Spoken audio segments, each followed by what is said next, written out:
Now, I want to talk to you for just a couple of minutes because, you know, the real question is, what do you do with this? What do you do with this if you're married now? What do you do with this if you're divorced? What do you do with this if you're contemplating marriage? Well, now, this is not the Bible. I'm just going to talk to you as a pastor in a real practical kind of way about this. And here's what I want to say. First thing I want to say is this.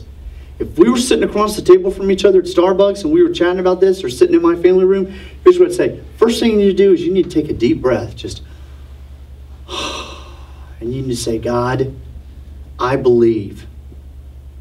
I believe, and even though it is complicated, and even though it leaves me undone, and even though I don't know what my options are, and even though I've messed up, even though this is a weird thing that I've never heard the truth about before, about marriage and divorce, you know what? I'm going to trust you.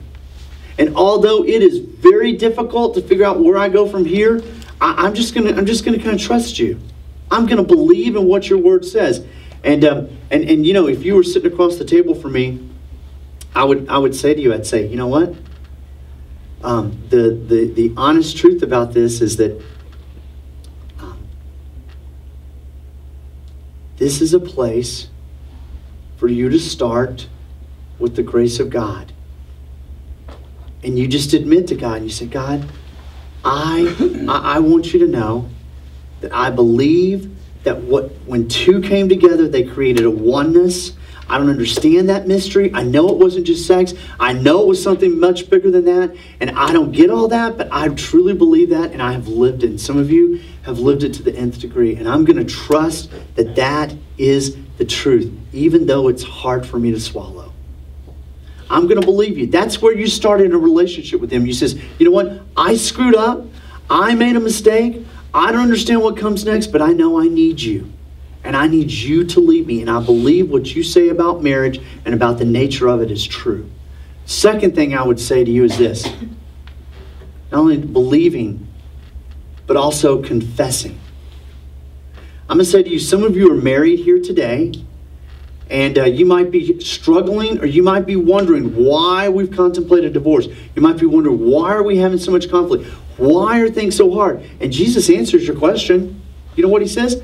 Hardness of heart. And that word literally means there, it's a double word in the original language that literally means cardia, heart, and sclerera. We get like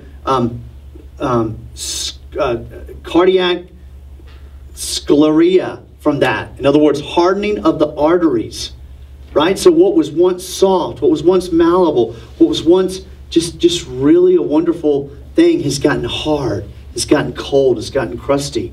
And so if you're here today in your marriage, I'm challenging you to commit to permanence in your marriage. And you may be wondering, why are we having issues? Let me tell you something. Some of us need to learn that what has happened is this. There have been some small hurts in our marriage, and as a result of that, we have chose unforgiveness. And unforgiveness has created resentment, and resentment has gotten bigger and bigger, and there is a root of bitterness in our hearts toward our spouse. Now, you may be where you've just gotten hurt after hurt after hurt, and it started getting a little bit bigger, and now there's unforgiveness, and you need to just deal with it. The little foxes, it says in the Song of Solomon, is what ruins the vineyard. And so the deal is that some of us need to realize, wow, where is my hardness of heart?